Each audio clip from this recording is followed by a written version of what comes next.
Selamat datang di Quotes Kristenku, tempat di mana kita merenungkan firman Tuhan dan menemukan damai dalam hadirat-Nya.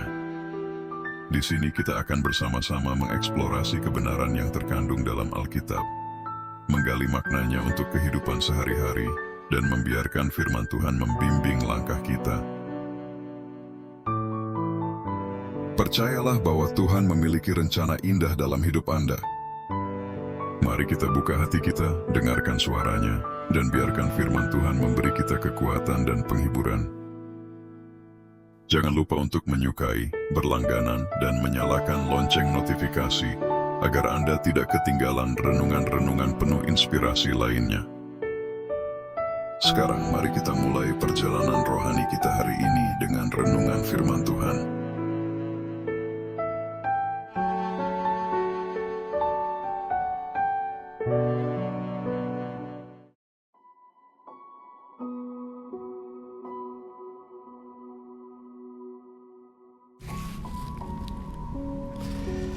Bacaan Alkitab Yohanes 15 ayat yang pertama sampai ke 17.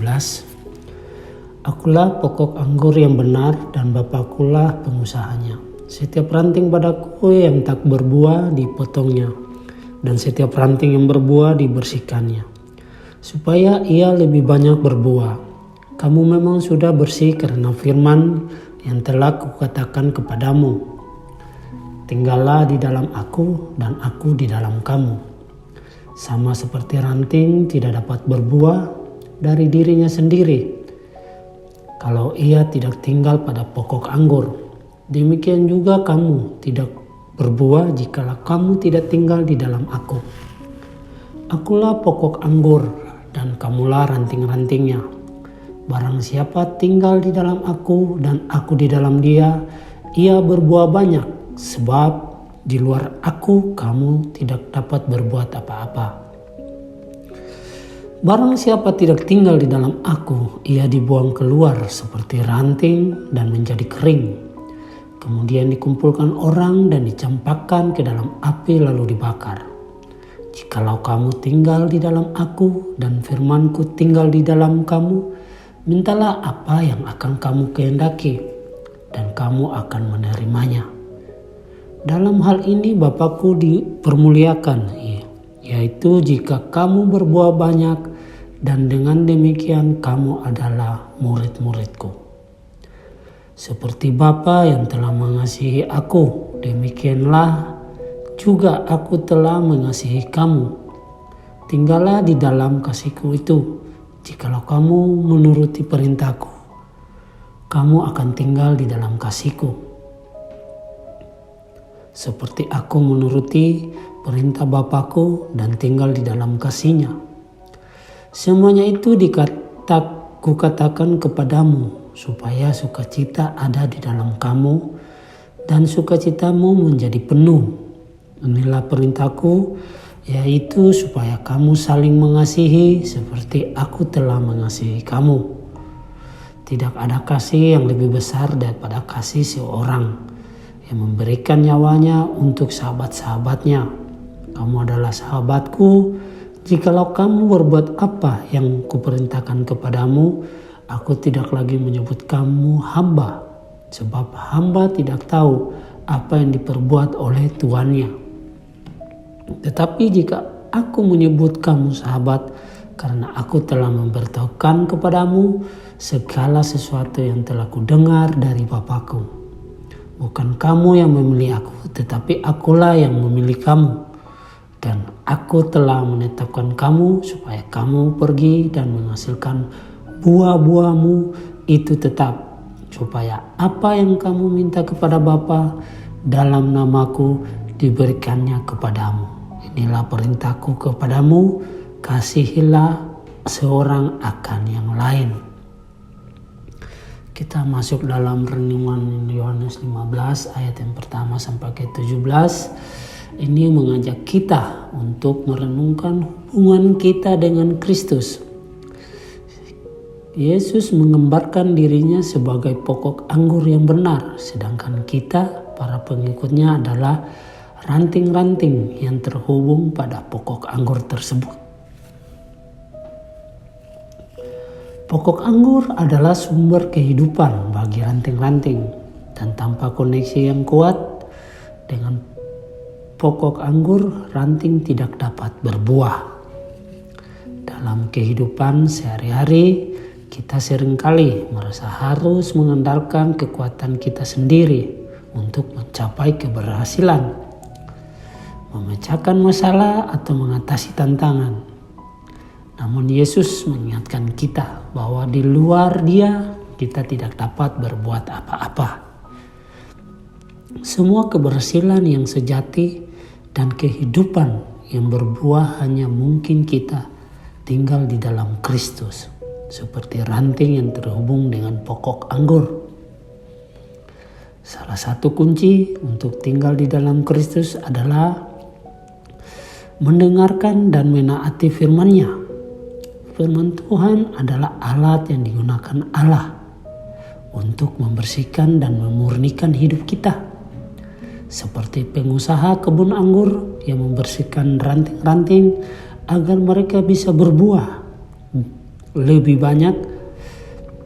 Firman Tuhan membantu kita untuk mengarahkan hidup kita sesuai dengan kehendak Allah. Hubungan kita dengan Yesus bukanlah hubungan satu arah, seperti yang diungkapkan dalam Yohanes 15.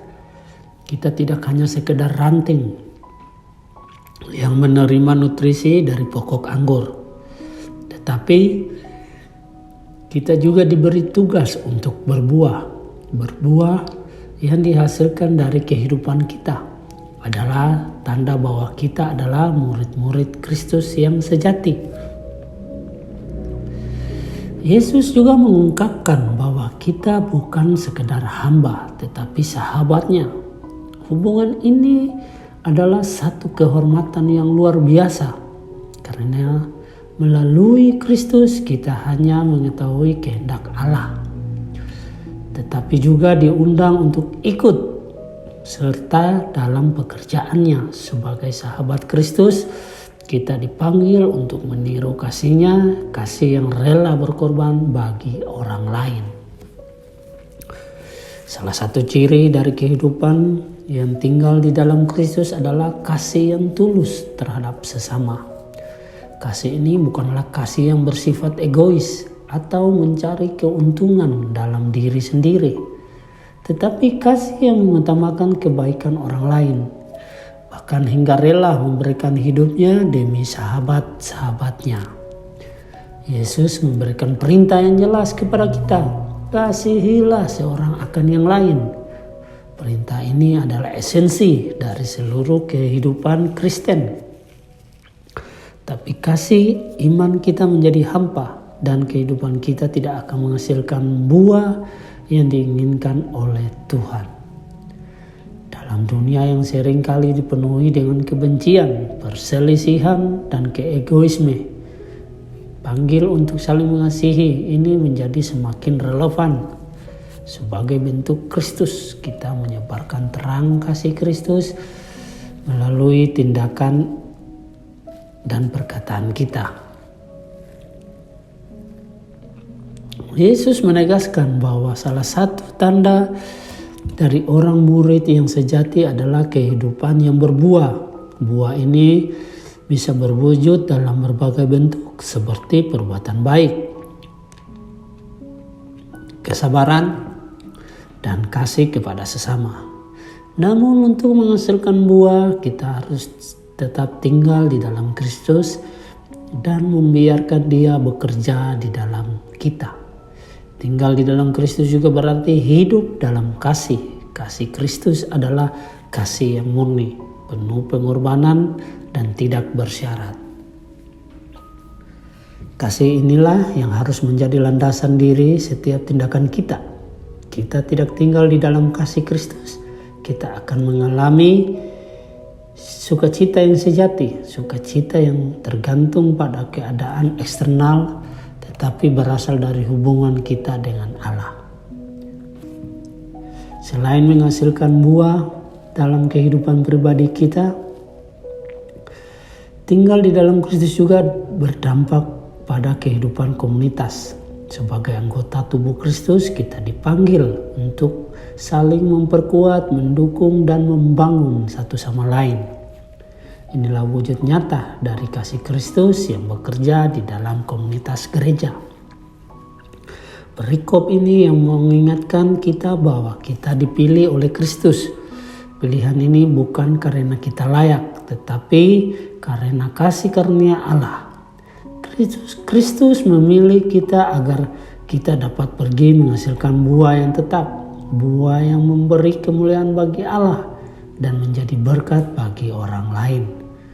Kasih yang diperintahkan oleh Kristus bukanlah kasih yang bersifat teori, tetapi kasih yang diwujudkan dalam tindakan nyata. Ini berarti kita dipanggil untuk melayani sesama, membantu mereka yang membutuhkan, dan menjadi saksi Allah di tengah dunia yang membutuhkan harapan.